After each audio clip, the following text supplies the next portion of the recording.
Well, welcome to Focus Today, and we are just so delighted to have Martha Washington in the studio with us today, and her spokesperson, Tim Elbert. Tim Elbert is here this morning from the Four Seasons Nursery. Here, you can take all your calls, and somebody's going to win this beautiful Martha Washington geranium. Absolutely elegant.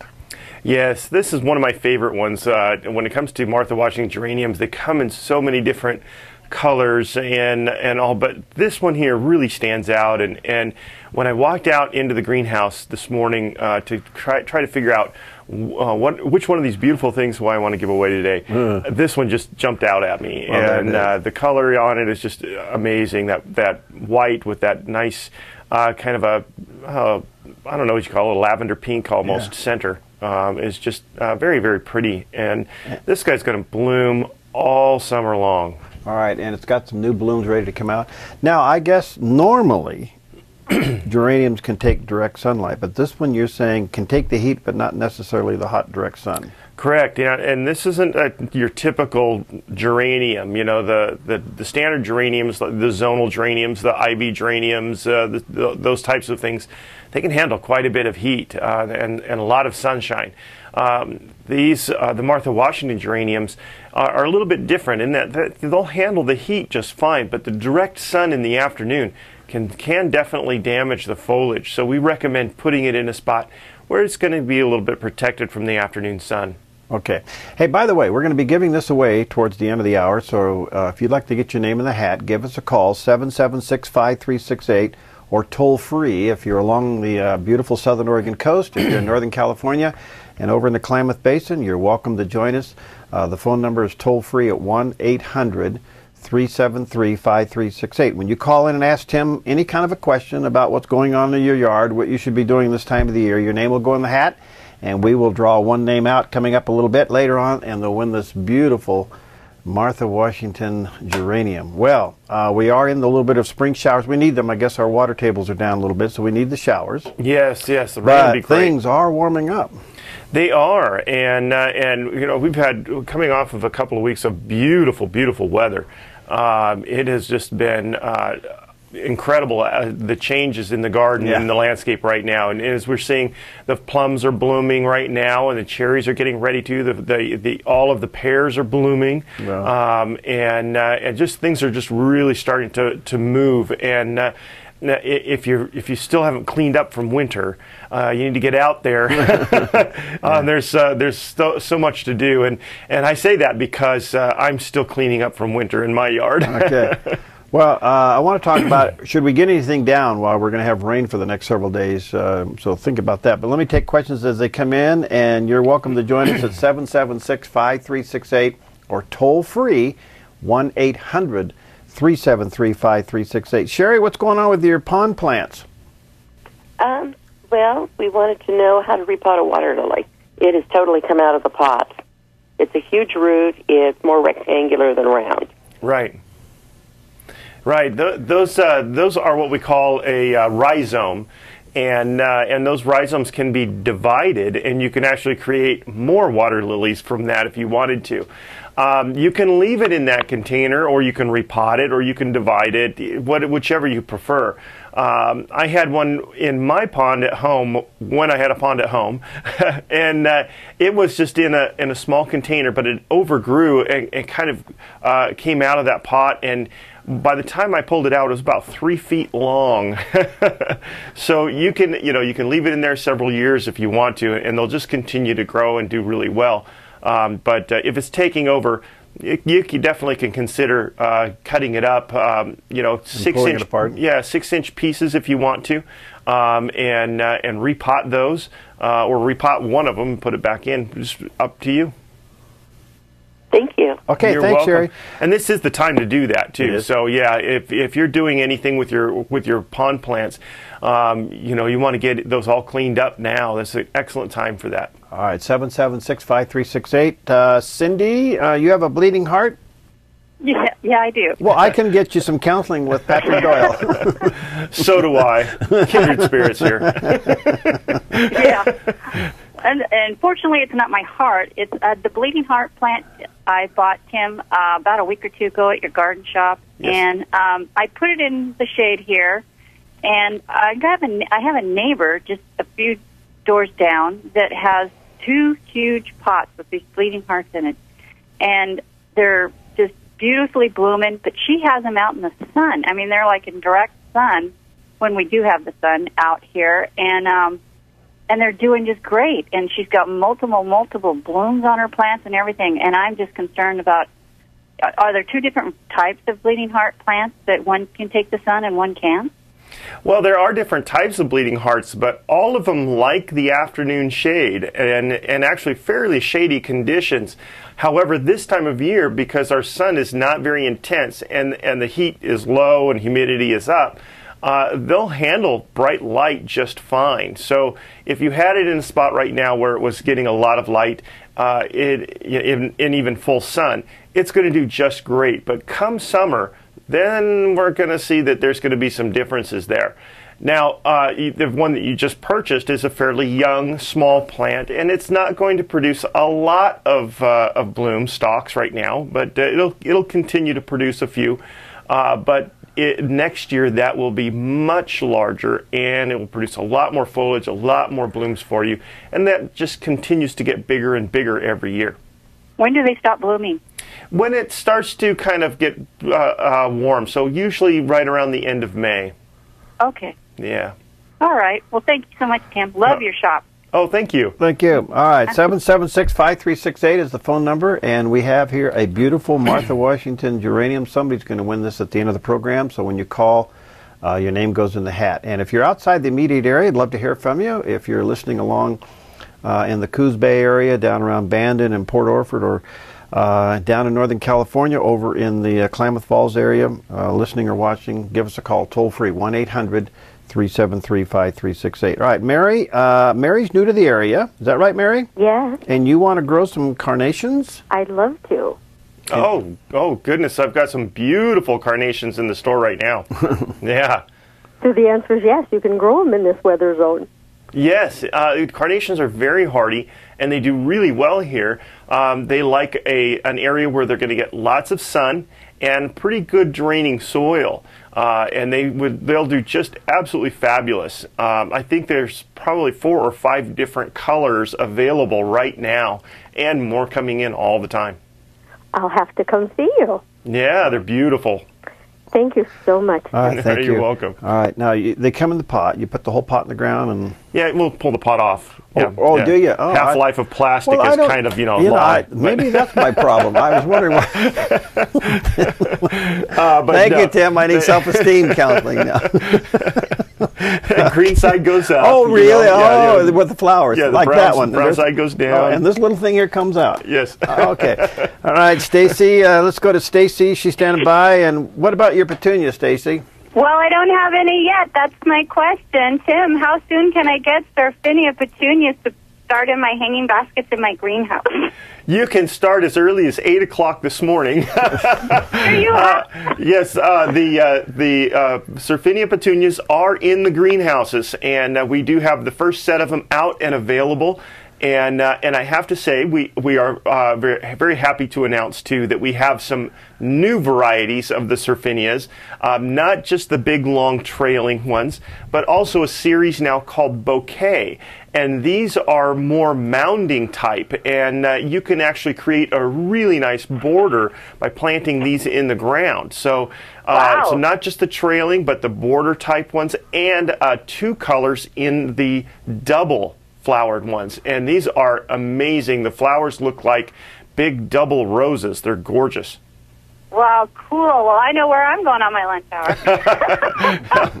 Okay, yeah, lots of them available now. You will want to watch for frost. They are still going to be somewhat frost tender. Yeah, we have the heated greenhouse, so I think we'll be okay. Oh, But perfect. don't Yeah. tell anybody else that you have them, because I don't want them to be gone before I get there. I won't say a word. Bye, guys. Okay, see ya. Alrighty. But I think the price just doubled. Yeah, till noon, anyways. Oh, okay. Okay, till 1. All right. Hey, Richard, what's going on, man? Hey, with the weather forecast the way it is, with lots of rain, in the forecast. Is this a good time to weed and feed, or should I wait for warmer days, or what? Well, if you're trying to weed and feed, no, it's not a good time for that because you need some dry time. With the weed and feed, you put that down on wet grass and wait 24 hours before you water again. So it needs that time to sit there, otherwise it doesn't do its job. And all you get is feed and not weed. So if you're trying to spray weeds right now, if you use the Killzall, and a little bit of what we call spreader sticker, then as long as that spray dries on the foliage, the rain won't wash it off. So you're okay to do that until it rains. But it's really my suggestion, wait until this is over with and we get a few days of sunshine, and then attack those weeds. All right, thank you. All right. Thank you. Okay, 776-5368 if you want to get a question answered and your name in the hat for this beautiful geranium. Hi, Barbara. What's going on? Hi. Tim, I've got a half dozen lilac bushes in a row, and the grasses are growing up really tall, and I don't know if I can suppress the grasses without hurting the lilac bushes. Oh, yes, you can. There's a product that put out by Fertilome, and it's just called Over the Top. And it is a spray that you can spray over the top of your ornamental plants, and it won't kill them, but it will kill grasses. So I love that. Yeah, it works really, really well on things as long as they're not grass-like plants. So things like lilies and the agapanthus and all of those types of things, if they have a grass-like foliage to them, you don't want to use this on them because it will kill them. But you could spray this right around your lilacs. It won't hurt your lilacs at all, and it will kill that grass. Super. Over the top. Yes. Thank you so much. You're welcome. Okay. All right, 776-5368, and Tim Elbert's in the house for the whole hour. If you want to call and get a question answered about what you should be doing in the yard, and there's a lot going on, and somebody's going to win this beautiful Martha Washington geranium. It's got, I don't know, the white with that kind of a purple lavender center to it, and a bunch of blossoms on this backside here, so this one's ready to go. Anyway, give us a call. We'll be right back. Hi, I'm Paulina, and I work at theDove TV. Did you know that when you support theDove TV, you have a profound impact, not only in our community, but around the world? It's your continued support that takes the inspiration and hope in the programs we produce and makes them available to the thousands of people who are watching these videos online every week. Help bring encouragement and hope to our valley and beyond by making a secure online donation today at our website, thedove.us.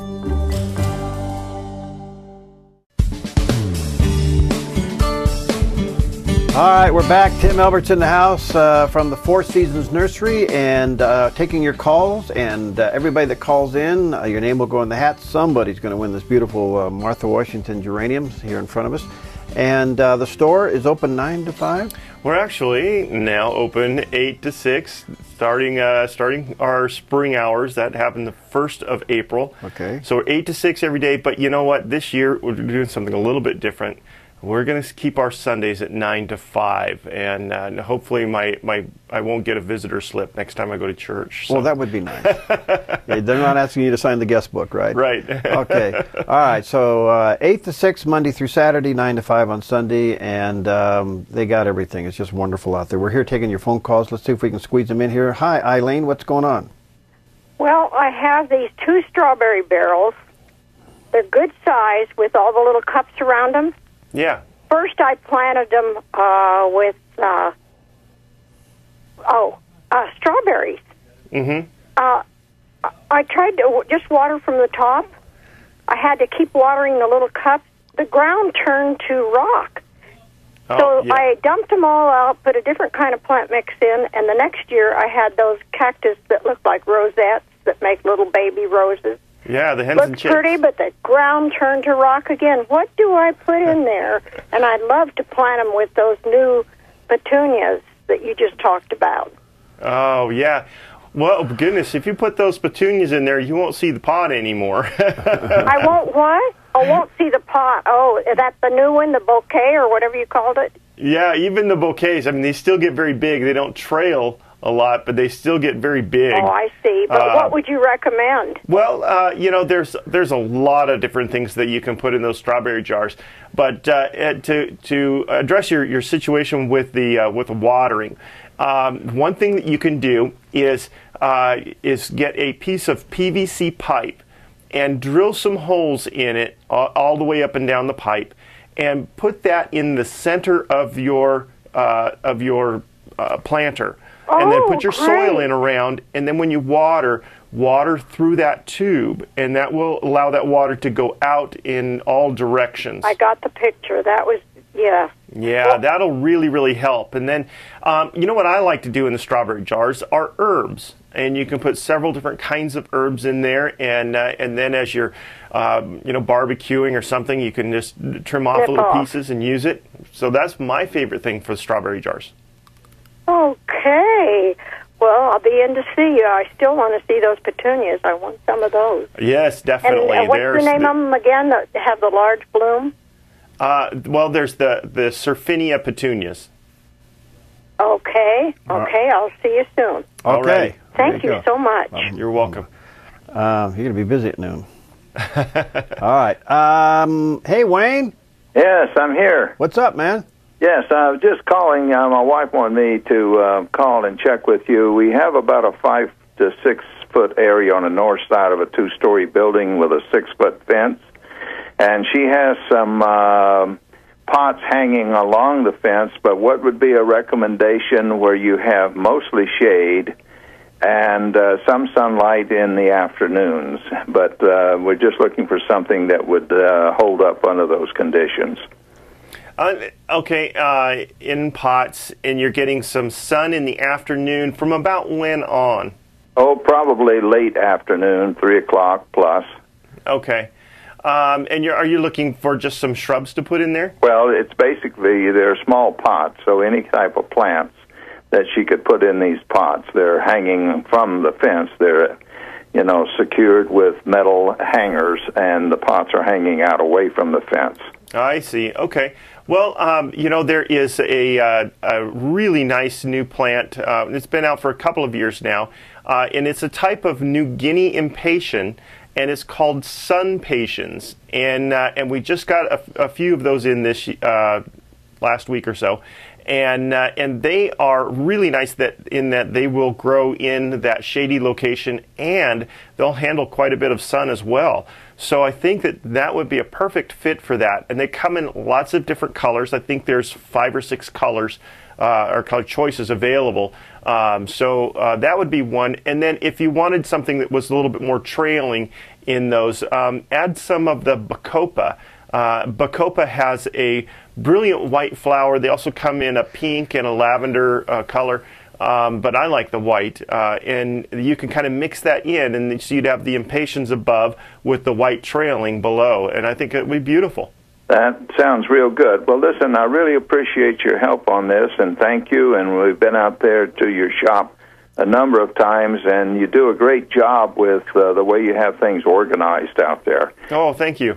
So you have a wonderful day, and thank you so kindly for your help. You're welcome. Thank you, Wayne. All right, 776-5368. If you want to get your name in the hat for this beautiful geranium and ask any question, because, as you know, things are warming up. Yeah, we got some spring showers, but they bring the May flowers, right? Absolutely. All right, Lois, what's going on with your sweet peas? Hi, good morning. Yes, Hi. I would like to plant sweet peas in the direct sunlight, and it gets pretty good sun, and I wanted to know if it would thrive in that environment. That would be just fine. Now, remember, though, that the sweet peas are going to probably not do as well in the heat of summer. So July, August, they may not look their prime, but in between now and then, they will do absolutely beautiful. Well, thank you so much. I appreciate it. Okay. You're welcome. All right, let's go to Donna. Hi, what's going on with your blueberries? Hi. Well, we have 2 little plants, and wondered what kind of fertilizer we should use, or if we should use fertilizer on them. And we just planted a new apple tree, too, that has like 4 apples going to come on them, and so we hope that's going to be wonderful. And so wondered about the fertilizer for the apple tree. And also, can you put sawdust around the blueberries? Should you put sawdust around? Okay. Blueberries like a very acidic soil, so they want that pH to be very low, right around 4.5 even. So getting that to that point can be somewhat difficult in our climate around here because our soils tend to be very neutral. And so, so I would suggest using an azalea type fertilizer, rhododendron type fertilizer. That's going to be somewhat acidic. Also, add an aluminum sulfate or a magnesium sulfate in there, and that will help. That's you know, if you have Epsom salt left over from your rose formula, you can add that around your blueberries. They're going to love that. The sawdust adds a lot of tannic acids into the soil, which is very good. However, it can take some nitrogen back out as the bacteria begin to break that down. So be sure to add some extra nitrogen fertilizer if you do use sawdust. Okay. Now, around your fruit trees, your apple tree, I like to use an organic called Garden Tone by Espoma, and that works very, very well. And you can use that in your vegetable gardens, your fruit trees. You can even use that around the blueberries if you add the other stuff as well. Okay, that was Garden Tone, and what was the name of that? Garden Tone, and that's put out by Espoma. Espoma. Yeah. How come you have so much information in your head? You know, it's 30 years of doing this, and there's nothing else up there. So, well, you're just amazing. Oh, thanks. Hey, Donna, you might want to try some whipped cream on your blueberries. Oh, yeah. Yeah, try that. I think I'll wait till I pick them. Oh, okay. All right. All right. See you later. Thank you. Bye-bye. All right, let's go to Heidi. Hi, Heidi. What's going on with your planter boxes? Well, I have a spot next to the house, and it gets the morning sun, but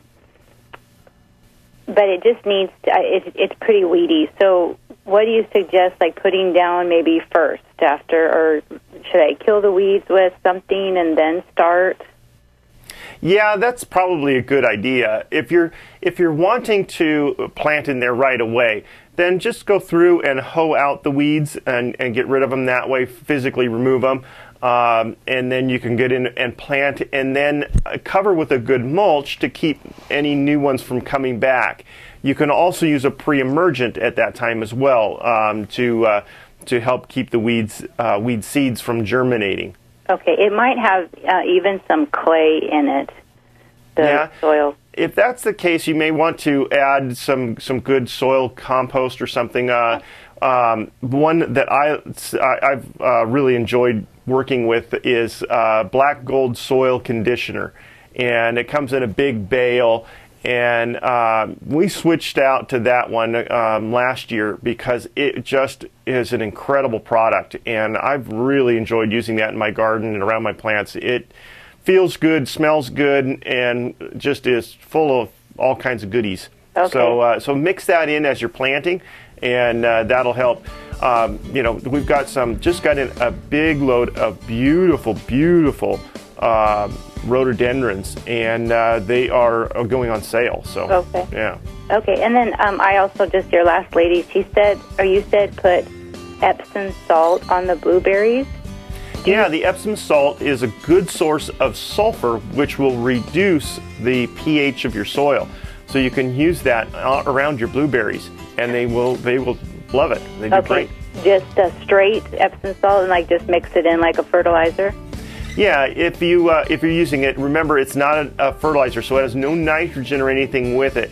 All it's going to do is lower the pH. So you can use that, but you also need to add some extra nitrogen to it. So I would suggest the Espoma puts one out called Hollytone, and that's a good acid fertilizer for blueberries and things that's organic. So you could use something like that, or just a good azalea fertilizer. Just be sure that if you're using an azalea fertilizer, be sure it doesn't have a systemic in it. Some of them do, and you don't want that because that's going to get stored in your fruit. Okay? Okay, thank you so much. Thank you. All right, Tim Elbert's with us. We'll take a quick break. We'll be right back. The phone number is 776-5368 or toll free at 1-800 373-5368. We'll be right back. Hi, I'm Daniel and I work at theDove TV. You know, compared to Portland, Seattle, and LA, Medford might be considered a small market, but at theDove, we're excited about the opportunity to make a big impact right here in our community. And you help make that happen. Did you know that more than 90% of our income comes from people like you? You can help us now by making a secure online donation at our website, thedove.us, or by phoning 541-776-5368.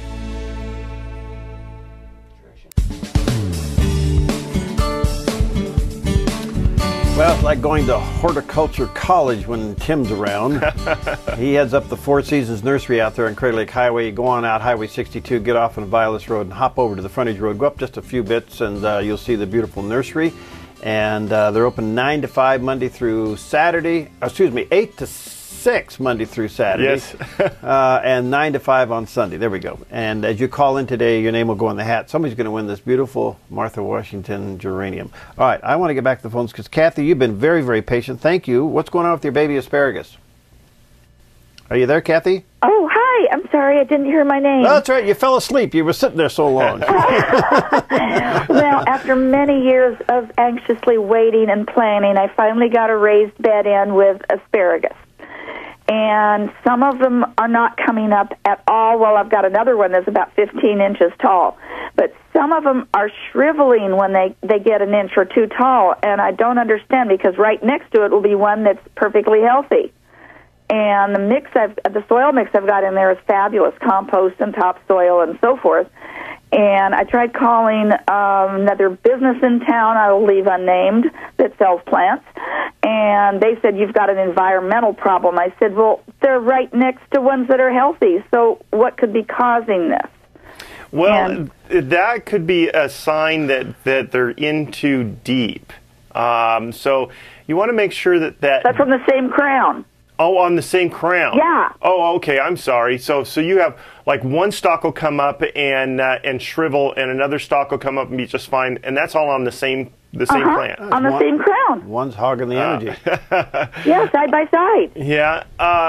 Well, there could be some damage going on to one of the stalks, and that could be anything from insect to just when it was just coming up. If it got a little beat up by something, it could have broken the cambium on the inside, and that could have caused that. Hard to know exactly, but if you're having a serious problem with it, you might consider maybe bringing us one in and letting us take a look at it, see what's going on. Well, I did find one cutworm in the bed before I planted anything. I haven't found any since, to my knowledge, but I am finding some cutworms in my compost pile, and I've never, ever had that before.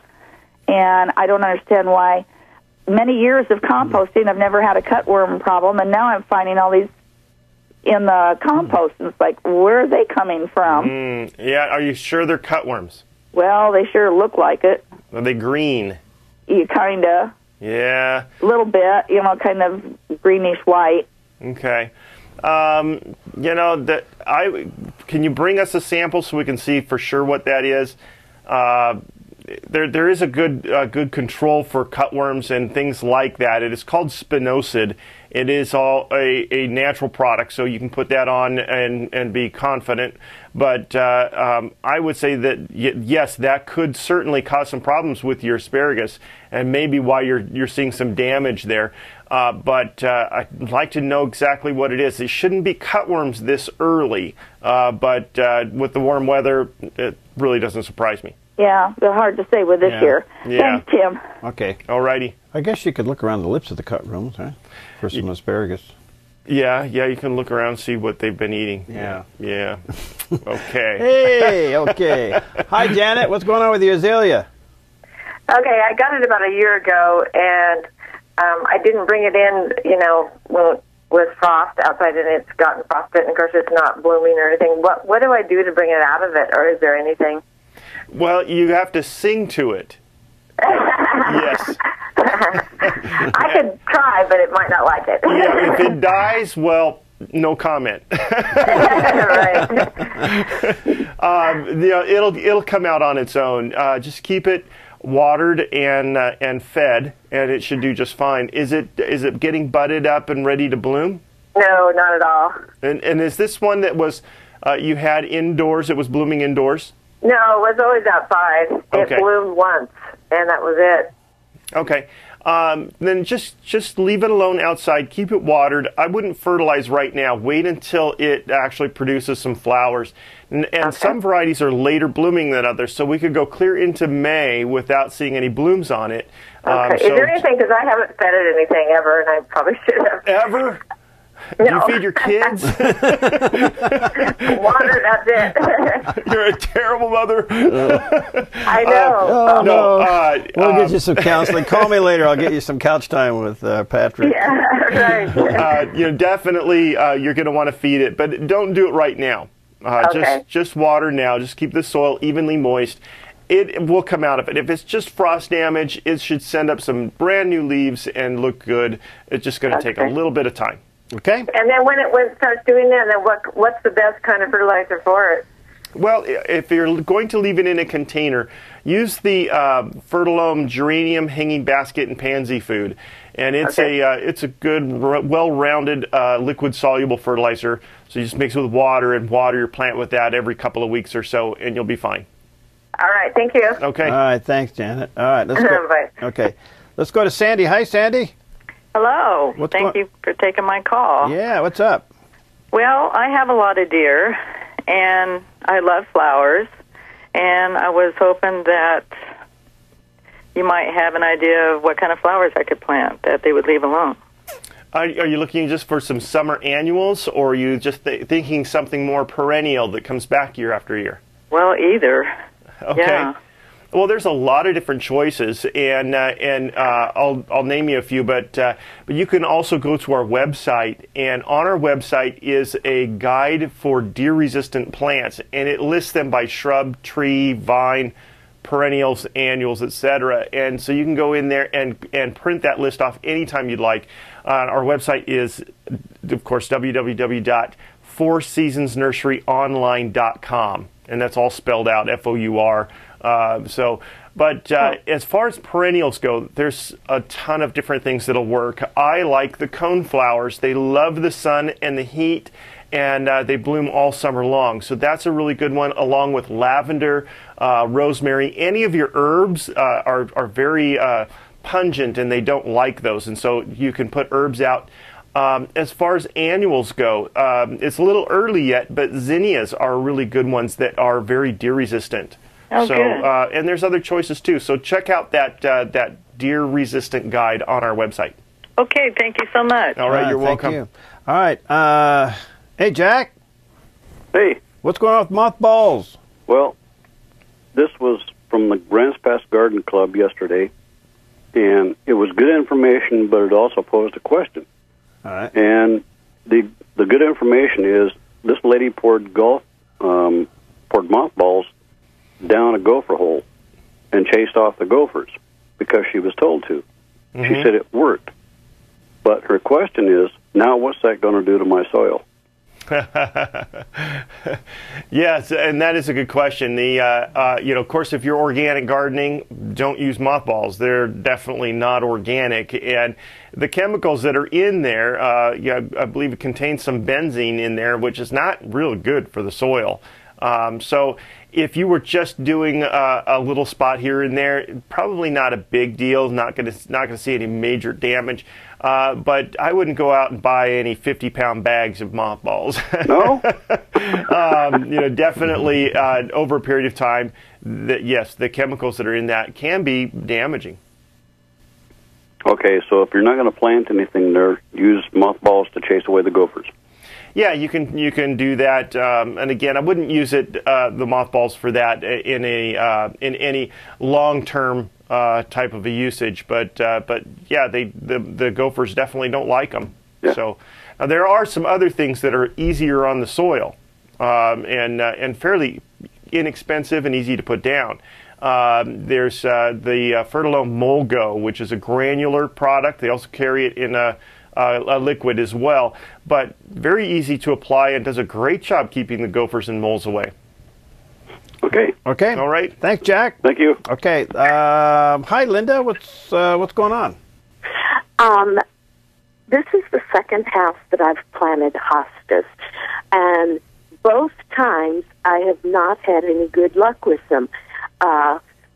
This time, last year, I planted about 22 bulbs around the shadier part of my house, and they didn't do well, and a good deal of them died, and all that's come up this year is about 7 out of those 20-some bulbs. And I'm just wondering, the ones that are there, some are nice and bushy already, and others are just peeking their heads up. I'm just wondering, what am I doing wrong? Because at the other house, I had no luck with them at all either. Did you put them in green side up? No. Well, yes, I did. No, I had somebody help me. I'm disabled, and she knows a lot about gardening, so she did put them the right way up. Okay, all right. Well, I just had to check on that, but no, hostas have a lot of enemies, I should say. So slugs and snails and earwigs and all kinds of other little things that can be real problems, and things can happen underground that we're not seeing. So if you're putting in hostas, definitely keep some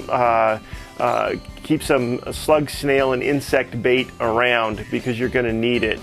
If they're in a soil that is not well drained, then over the winter, sometimes they can rot, and that can be a part of a problem as well. I get heavy rains, and and there'll be water kind of standing, and after the rain, the ground goes dry, so it's pretty well drained. Yeah, that at all for the water to leave the ground. that's good. Then my guess is it's going to be insect related. Okay. Yeah. Thanks. So I need to put slug bait and what else? Yeah, well, if you use a bait that says slug, snail, and insect, then you can cover all your bases in one application. And that's just put on the top of the ground? Yeah. Okay. Okay, thanks, Linda. All right. Well, I do know I have last year seen slugs around. I haven't seen them this year, but I did see slugs last year. Oh, yeah, definitely. They're a big problem. They love hostas. Okay. Well, thank you very much. As far as watering, how much do they like? A lot of water, a little water? Just a moderate amount of water, not tons. Just once a week when I water everything else? That's usually good enough in most situations, yeah. Okay. Well, thank you very much. All right, you're welcome. All right, we'll take a quick break. Phone number 776-5368 or toll-free 1-800-373-5368. We'll be right back with Tim Elbert. Hi, I'm Paula, and I work at theDove TV. Every day we get letters and emails from people who've been encouraged, blessed, and challenged by the programs on theDove TV. But we couldn't do it without you. Did you know that more than 90% of our income comes from people like you? You can help us continue to bring inspiration and hope to our community by making a secure online donation at our website, thedove.us, or call us at 541-776-5368. Okay, we are back for the final segment with Tim Elbert. He heads up the Four Seasons Nursery out on Crater Lake Highway. You go out Highway 62 there, get off on Vilas Road, hop over to the frontage road, go up a little bit, you'll see the nursery. It's gorgeous. And new products coming in every day and every week. They are open from 8 to 6 Monday through Saturday, 9 to 5 on Sunday. And somebody in a few moments is going to win this beautiful Martha Washington azalea. Geranium, excuse me. I want to take Bob, and then I'll come back with a question. Bob, you've been very patient. What's going on with your moles? Oh, well, I'm losing my patience with them. Okay. When's the best time to lay that stuff down, that mulgo? You know, today would be a beautiful day for that, because you want the rain to take it into the soil. So it would be perfect timing to get that out. You guys have that on hand right now? Yes, I believe there's several bags out there. Okay, all I need is one, I think. Yeah. No, I think a bag will do I think it says up to 5,000 square feet or something like that. So yeah. Oh, cool. Chase them to the neighbors then. There you go. Okay. Thanks, Bob. Thank you. Bye-bye. Is that Mogul pet friendly? Yes, it is. They use castor bean oil, and they pelletize it and they put it down, and then the water takes that castor bean oil in. And ground burrowing rodents do not like castor bean oil; it makes them sick, and so they will move on. And then so you can send them over to your grouchy neighbors. Oh, there you go. All right, 776-5368 or 1-800-373-5368. We got a few minutes left, so if you have a question, get your name in the hat. Somebody's going to win this beautiful Martha Washington geranium coming up in just a few moments. All right, now, too late to do anything with fertilizing on the lawn or seeding or anything like that? No, actually, we're right in that time for grass seed. So if you're wanting to do that, you can start prepping and putting grass seed down. And as far as fertilizing goes, if you started our program, our lawn care program, in February, then now is the time to start your second application, which would be your classic. So we put classic down from April to May. So anytime in April and May, and that's the only thing you need is just the straight classic fertilizer. That's going to be a good slow release, going to keep the lawn growing and keep it green, but it will last for a long period of time, and it won't force your grass to grow so quick that you're mowing it every other day. Oh, okay. So it works very well. And those of us that didn't start in February? And those of you who didn't start in February, start now. Now, if you put down your first application in March, then of course you want to wait till May. So you could go about every 8 weeks or so on the applications. All right, so back to the lawn. Those of us that have patches on the lawn for various reasons, dry, dead grass, you rake and seed that and then put anything on top of it, or do you leave the seeds exposed? Well, the seeds would germinate just fine exposed if the birds would leave them alone. Okay. So I do recommend, rake that up real good first, and then put some seed down, and then just a light covering of some kind of a mulch. You can use the black gold soil conditioner or peat moss, and just a light cover over the top. You just want it to a point where you can't see the seed, and then keep it watered. Again, with a little bit of rain coming, it might not be a bad idea to get it out there and get that done. All right, let's go back to the phones. Let's see here. Hi, Tina. What's up? Well, I kind of have a question along the same lines. I have a lawn that we put in about 18 years ago, and I've only thatched it once, and the whole lawn has just become a mess. It's covered with moss, and I kind of want to know what steps to take in order to, get the lawn going good again. I know I need to aerate, and I know I need to thatch and reseed, but with the moss and everything, I'm not sure what order to go in. Okay. Well, the first thing I would do is kill the moss. Use some iron. You can use a pelletized iron or a liquid iron, whichever you prefer. We carry the High Yield Iron Plus and also a Lily Miller Moss Out in the liquid form. So you can use either one and put those out to kill off that moss. So that's step number one. Watch out for your sidewalks. Yes, keep it off your sidewalks. Stains it. Yeah, you'll get rust stains on your sidewalks if you're not careful. But that would be the first step. And then after that, if you need to thatch, then I would thatch. Now, aerating and thatching do two totally different things. And so I would say thatch if you need to thatch, aerate after that if you need to aerate. And then reseed and fertilize at that point. Okay, and as far as fertilizing at that point, what would you recommend? I would just use the Fertilome Classic at that point. Yeah. And you could use some of the soil activator at that point too. The soil activator is going to help to break down whatever you weren't able to rake out after you did all of that thatching and stuff. So it wouldn't be a bad idea to add some soil activator and the Classic together at the same time. And I would do that when I seed? Yep, you can do it. Okay. You can put those down, put the seed right over the top of that, and away you go. Okay, great. Thank you very much. You're welcome. Thanks, Tina. All right, 776-5368. Got a couple minutes left. If you've got a last-minute quick question for Tim, and coming up in just a few, we'll pull out a name for this beautiful Martha Washington geranium. What are we doing in the vegetable garden? Everything. Holy smokes. We're going for it, huh? Yeah, you know, there are tons of vegetable starts out and available right now. And for those of you who want to get started early on your vegetable gardening, or if you've got a place in the greenhouse you want to get some starts, we got tons of tomatoes and cucumbers and squash and everything out right now. It's looking beautiful. We have started to grow our own vegetable starts this year, and so hey, 4-season homegrown. Yes, yes. I wasn't real happy with what the quality that was coming out of our growers before, so we decided we were going to do this ourselves. And you know, my dad's just done a tremendous job. He's kind of been spearheading the vegetable section, and its stuff is looking really, really good. Best I've seen. So still greenhouse though right now. Yeah, still going to have to protect them. If you're going to put them outside in the garden, consider that you're going to have to protect them. Right now, the temperatures are great, but you know, 2 weeks from now, if we get some cold weather, they're going to need that frost protection. Yep, definitely. All right. 7765368. Let me see if I can just squeeze in one more here. Hi, Sandy. What's going on?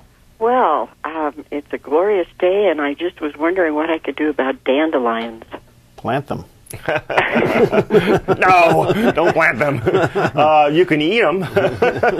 But, you know, when it comes to dandelions in the lawn, you know, you can kill them with a weed and feed, or you can use a lawn weed killer. I like to use one called Weed Free Zone. It seems to work better in the colder temperatures.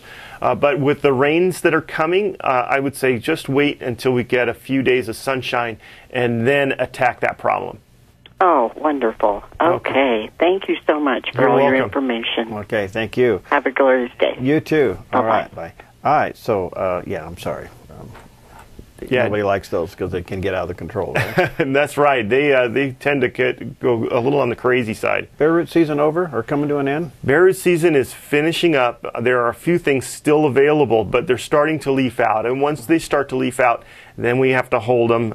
So everything's been potted, but we can still bare root a few things.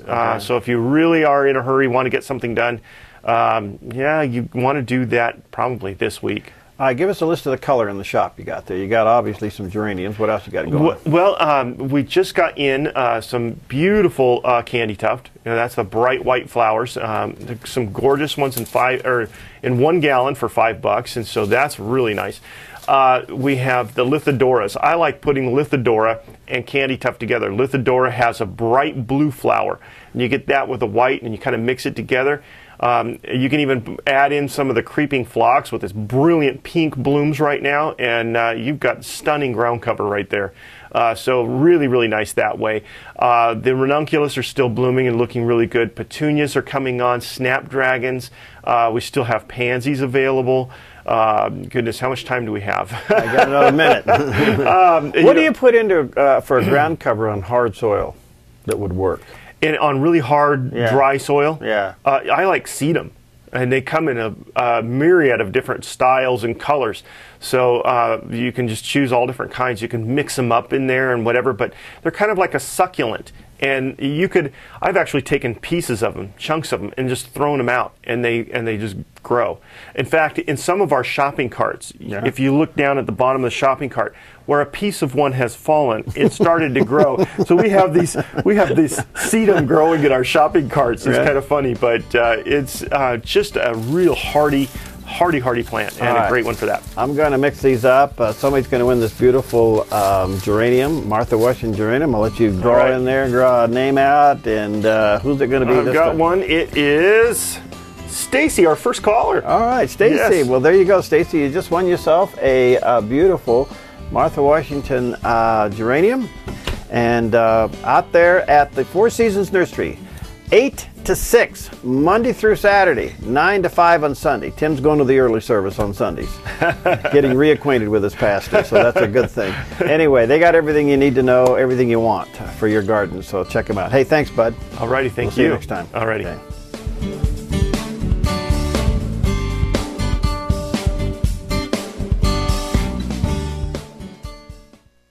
Hi, I'm Jim, and I work at theDove TV. Every weekday between 6 and 8 a.m., our award-winning news and sports team bring you the best morning show around. It's live, it's honest, and it's a whole lot of fun. and you help make it happen.